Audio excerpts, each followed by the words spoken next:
Hello, hello. So, another episode of the MBG Chats, and today I'm joined by Sam Biddlecombe, who is the owner of Padel Dogs. And yeah, I'm excited for this chat actually because I'm going to learn a lot because I don't know anything about paddle. I'm going to say it. I'm going to say it. But without further ado, Sam, introduce yourself, how you've got to where you are now, and a little bit of why you're doing this now, and what you hope to achieve. Yeah. Yeah, thanks for the invite, Paul. Yeah, I founded Padel Dogs earlier this year. I've been looking to get into the industry for 18 months or so. My background has been websites, technology. I spent 5.5 years at Booking.com riding the wave and when they're a tiny company, so unknown in the UK, and left when they're a global phenomenon like they are now, which gave me great insights into the world of technology, and then moved into affiliate marketing. But I've always had the desire to own my own business, always wanted to work in technology and sport. And with the rise of paddle in the last 18 months in the UK, I saw there's a bit of a gap in the market for paddle equipment that you can't currently get in the UK, but you can get elsewhere in Europe, especially Spain and Portugal. Me to a little bit of investigation and the launch of Paddle Dogs. Amazing. So how old is Paddle Dogs then? We're talking a matter of months here, aren't we? Yeah, we launched the website at the end of August this year, so just over 2 months now. Wow. So it's very, very fresh. And now how is it all going? Because obviously paddle is huge in this country now. I know that, especially, and I don't know an awful lot about the sport, but I haven't been living under a rock. But I can see that in the north of England, especially, certainly towards the northwest Manchester area, it's kind of taking the north by storm specifically as well, from what I can see. I don't know about the south. Yeah, I think it's the same everywhere. So I played paddle yesterday morning at 7 a.m. And the reason I had to play at 7 a.m. because there's no other court availability for next 2 weeks in that kind of time frame. So yeah, it was an early start. But yeah, it's a great sport. And what's great about it is anyone can play. Obviously, you have people that previously played tennis. I'm not one of those. I enjoy racket sports, but there's so much variety in paddle. You can play with people different, same levels of you. Makes it fun because it's new, everybody sees the same equipment everywhere. So there's four big brands of paddle rackets in the UK that you'll see on every single website, every single club shop. And they're the four brands I'm not selling. I'm trying to sell the other brands that you can get in Europe that are huge in Europe, really good quality, handmade rackets, which is exciting. Also has its challenges because people don't know about these brands. So it's marketing, obviously, paddle dogs, but also marketing the brands themselves. I like the analogy of you go to a new town, a new city, and you want a coffee. You know your Starbucks, you know your Costa, but you'll see a little independent coffee shop in the street, but you don't know that. And most people will go to your Costas or your Starbucks and not try the independent. Whereas most of the time, the independent coffee shop itself is probably better service, better quality. And that's kind of the hard thing to do for coffee shops and also for me selling paddle rackets and marketing brands that are unknown at the moment in the UK. But I really do believe 12, 18 months down the line, these kind of niche kind of brands, the independents are really going to be sought after and a really great alternative and a conversation starter on paddle courts. Yeah, I mean, I'm just waiting until paddle gets introduced into the Olympics. To be fair, because it's going to be one of those, isn't it? Like in the next sort of 4, 8, maybe even 12 years, we'll see paddle as being one of those kind of mainstay, well, one of those introduction sports that we see the novel sports that get introduced by each country. So for the uninitiated, what is paddle? So paddle's a hybrid of tennis and squash. So if you think of the rules of tennis, but you've got a cage and glass walls around you, and the glass walls you can play off. But the fundamentals of tennis with two bounces and the point is over. The scoring system is very similar as well, but just with the variety of being surrounded by a cage and glass makes it very, very fun. I see. Okay, that makes a lot of sense in my mind. I mean, I was looking at your website, and I'm going to say it on here, and I hope it's not like sort of too controversial or putting anyone off. But they're quite a high price point, aren't they? The actual rackets, and I Yes. presume that's reflective of the quality. Yeah, I mean, you can get paddle rackets for £40, £50 in your big stores, which will be, fit for purpose. And especially if you're trying for the first time, you wouldn't probably come to Paddle Dogs because my rackets are expensive. But then the rackets I sell for people that want a little bit of quality. The rackets that we sell are all made in either Spain, Portugal, or Italy. And in near enough every single instance, they're handmade as well. So not mass produced, not coming out of factories in China, and which obviously adds to the cost and the price point. But hopefully our customers feel the value that they are buying quality and they are buying something that comes from fantastic countries like Spain, Portugal as well. In most cases as well, family run. Yeah, well, I mean, that's the thing as well, is that it's highlighting, isn't it, the outside sort of features and benefits of that kind of paddle racket, or that kind of product in general. To be honest, I mean, I remember someone showing me a jump rope that was made of, I think that was selling for like 300 £400, and it's like, who spends £300 on a jump rope? But Yeah. there are people out there that will spend it because they see probably an element of status with it, or an element of, I take this stuff seriously, and don't you like my homemade or paddle racket? So that, I mean, is that kind of the thinking behind it? I mean, obviously you want to bring quality to the UK, but are you thinking, I'm not phased by targeting the 1%, pretty much? Yeah, exactly that. I am going after a niche, but it's given the players in the UK that opportunity to buy the niche. So that's at the moment before Paddle Dogs came along. If you wanted to buy a racket from, let's say, a brand called Shooter, fantastic company based out of Spain, you'd have to buy it from the Shooter website in Spain. You'd have to pay the shipping to come across the UK, and you'd have to pay customs imports as well. So the actual price of buying that racket would be so much money. So it's just giving customers that option to buy brands, and for the first time in the UK. So this sport is huge in Europe as well, isn't it? Huge, yeah. So in Spain, Portugal, Argentina, it is the sport that's played the most. Definitely their highest racket sport, and it's been going a very, very long time. I went to Portugal myself maybe 5 years ago or so, and you see the courts, and you're like, "What is this court? That's not tennis. It looks like a real kind of a hybrid." But then you just see them booked out all day, every day, and you start to realize, and we're getting the ripple effects now in the UK, slowly catching up with them. It's weird though, because even meeting up with friends and colleagues and peers in general, like, and you go, oh, what have you done this weekend? And it's like, oh, I went and played paddle, and I've never really thought to go like, can I have a go? Is it something I would even enjoy? Obviously, and you say that it's available for all abilities, and obviously that. Is that genuinely true then? Like, anyone of all ability can play? Is it that accessible? Is it? I truly believe it is. And just for clarity, paddle is predominantly a doubles game. Right. So trying to get yourself and three other people to arrange a date and a time sometimes is challenging. But what's really good with this industry is there's really good paddle centers that have kind of competitions, have social evenings that link up people together with similar abilities. So if you never played before, they will pair you with three other people that have never played before, and probably put a coach in as well. There's also apps available where, let's say, I mentioned I played yesterday morning. I joined a game. So there was an app. It showed me who was playing. It showed me their level based on their previous scores, their previous performance, and how they rate themselves.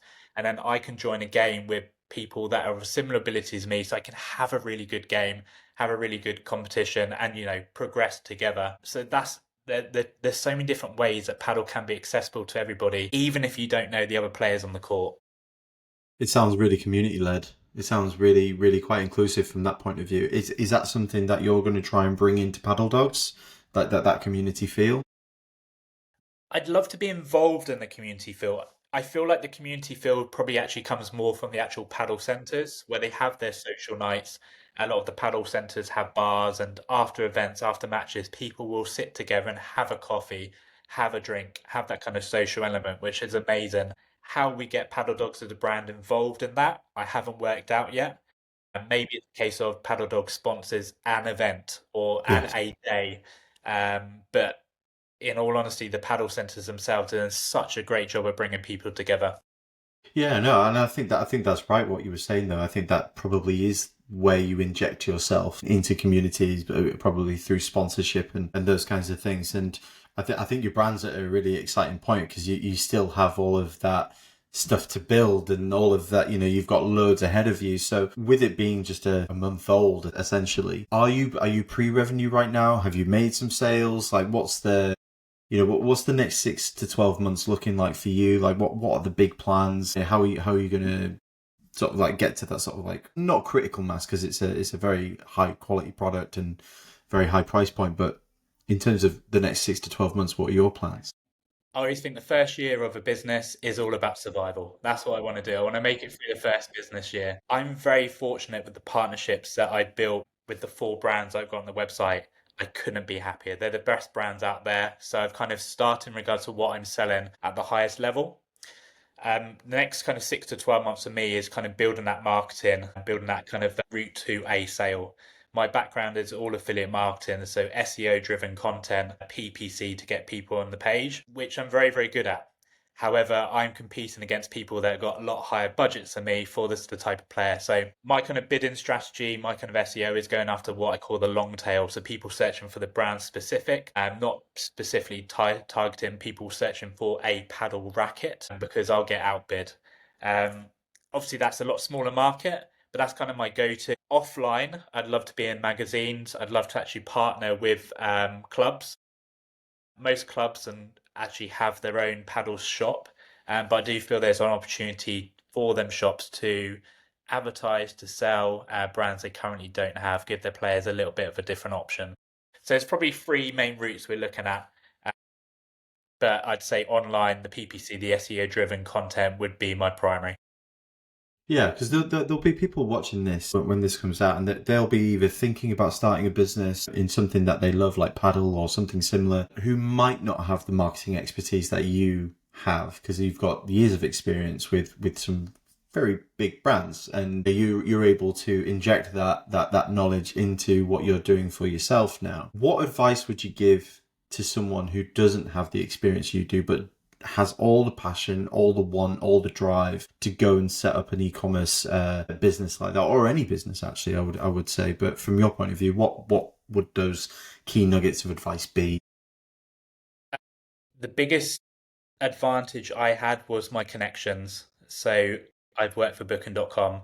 I've worked for an affiliate marketing company called Legend, which hires some real top people. So for me, it's been the ability to pick up the phone and speak to people who are head of paid media, to speak to people that are head designers, head website builders, to kind of throw my ideas at them, get some challenges back, and kind of put me on the right kind of path.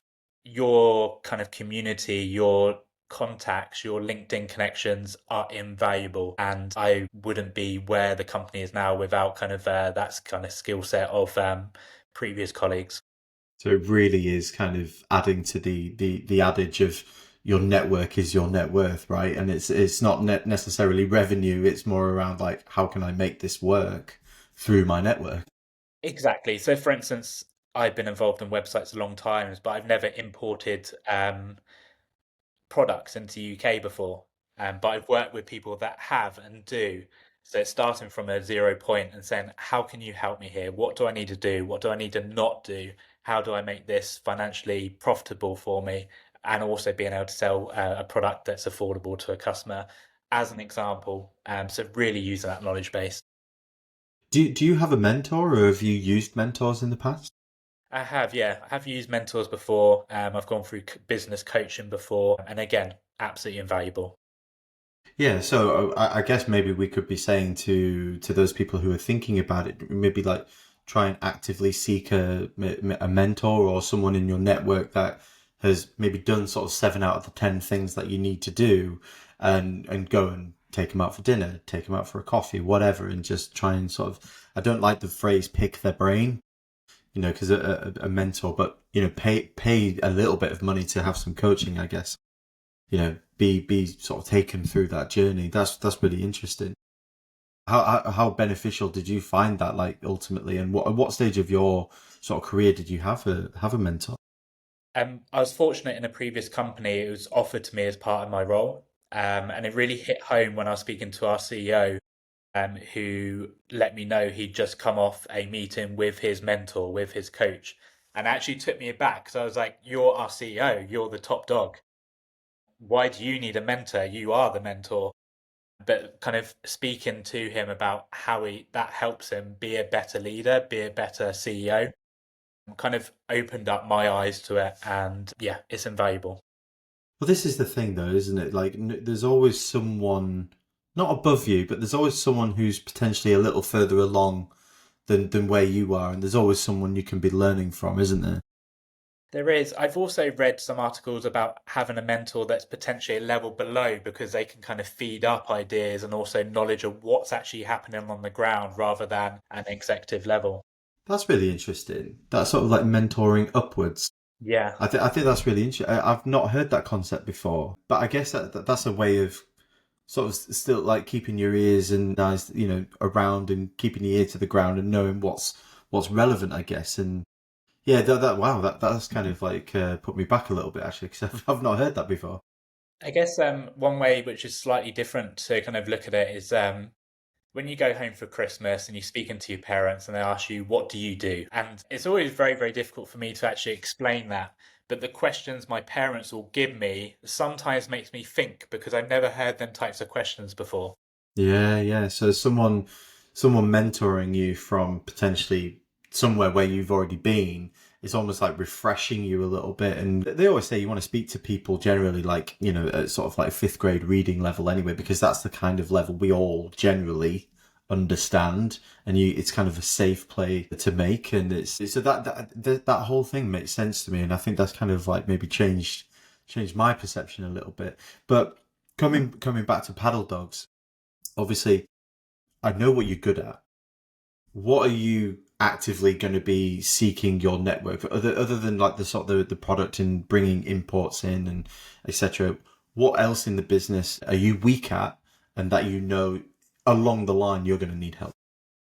Yeah, I guess for me, my connections within the actual industry itself started at zero. So I can build a great website. I can bring in and build relationships with the suppliers, but actually getting out into the actual paddle industry, partnering with clubs, making players aware of this brand that in X months of time, you've had your first racket that you maybe bought for £50, but you want to invest in something special that's going to last you a lifetime, you go for that. That's the type of things I need to get the brand out in front of them customers, build them connections with the clubs, with associations.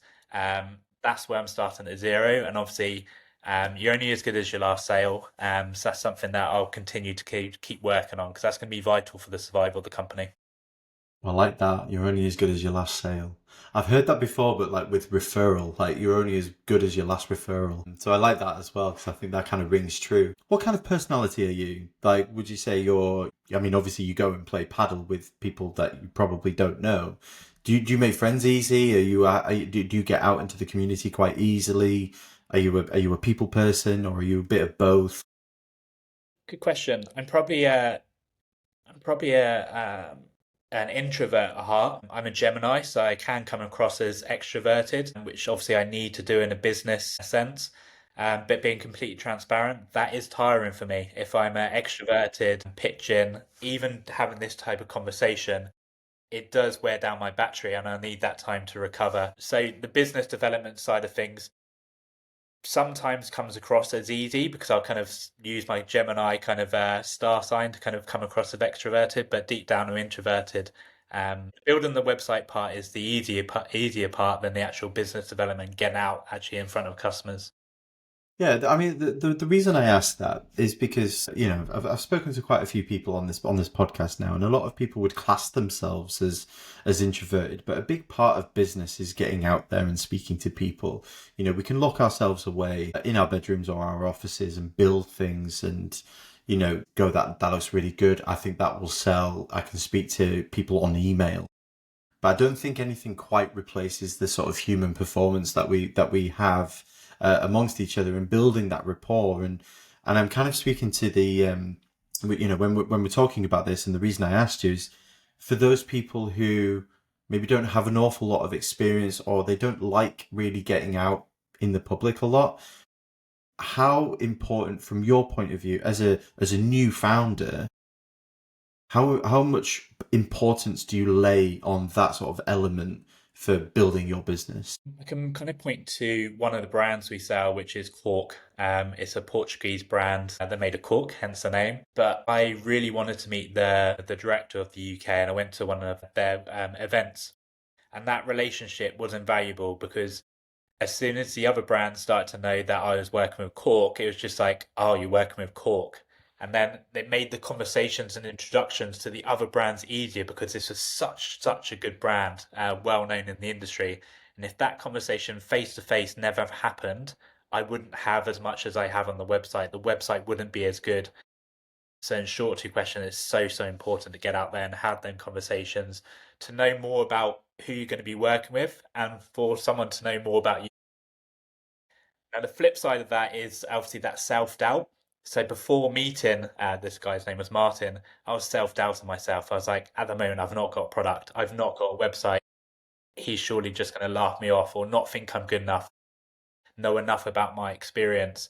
But once you overcome that self-doubt, which of course just recycle and I probably have self-doubt next time I'm meeting with someone, it's just you get so many endorphins and yeah, all the no's you get, that one yes, I want to work with you is just the best feeling.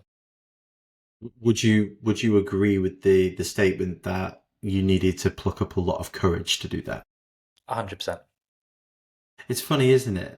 Is it we think, and this is kind of a bit of a side note, I guess, but it's something I'm inherently interested in. I'm obviously interested in speaking to founders like yourself about this kind of this topic of confidence and what that means. And from my point of view, I have a very sort of quite maybe it's quite a bit of a contrarian view when it comes to confidence, but people feel like they need to be confident before doing stuff like that, when actually I think they just mean courageous. Be able to take a risk. And do you find yourself in moments of I just need to have a bit of courage? It's not about the confidence, it's about I just need the courage to be able to do it. You do. I also say that showing vulnerability actually works in your favor sometimes as well. Um, do I show vulnerability easily? No, not at all. I'll always try and hide it. But when I'm on the receiving end and someone is showing vulnerability for me, I kind of relate a little bit easier. So that's something that I can preach, but I can't do myself. It sounds like you're quite a convergent person, so you can like sort of once someone gives away their like sort of tell, if you will, like imagine it like a poker game. Someone does something, it's almost like permissible then, isn't it?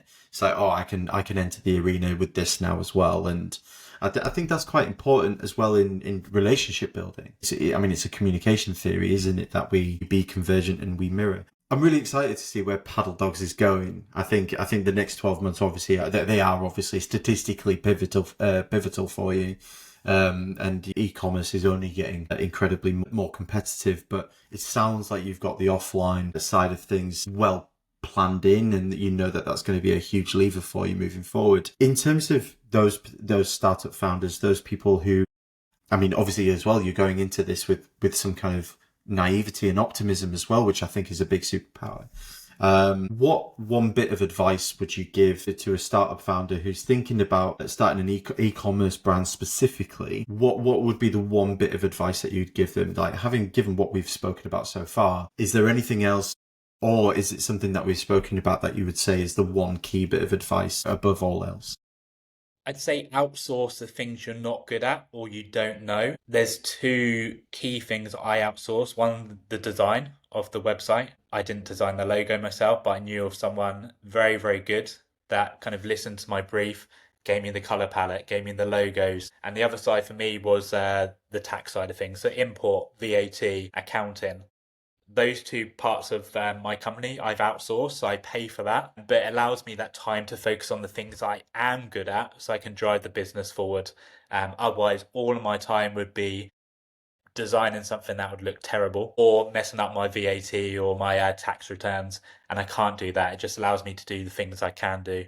So yeah, outsource what you're not good at or the things that you feel like you're not going to learn and be as good as your competitors. Yeah, I think that's quite important what you've just said at the end there as well, because I think ultimately that's sound advice. I think you do the things that you're good at, but there's probably some things that that you want to learn to do, and if you allow yourself that time to be able to learn, free up that sort of bandwidth to be able to go and learn a new skill, and what is it they say, upskilling yourself so that you become a bit more sort of like prominent in your own business. But I think that's brilliant advice. Sam, this has been a great conversation. Really, really good. I think there's loads of insights there and specifically at the stage that you're at the moment with just building Paddle Dogs, and with the breadth of experience that you've got leading up to this. And I wish you all the best with it. Where can people find you? Where can they go to have a look at the rackets that you're selling, or if they just want to connect with you, potentially there's someone who might want to reach out to you potentially as a mentor as well. Yes, thanks for the kind words, Paul. So the website is paddledogs.com. So that's paddledogs.com. You can find me on LinkedIn, Sam Biddlecombe, and hopefully see me at a local club somewhere as well. I'd love to show off the rackets in person.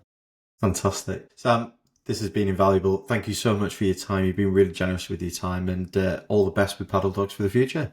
Thank you so much, Paul. Cheers, man.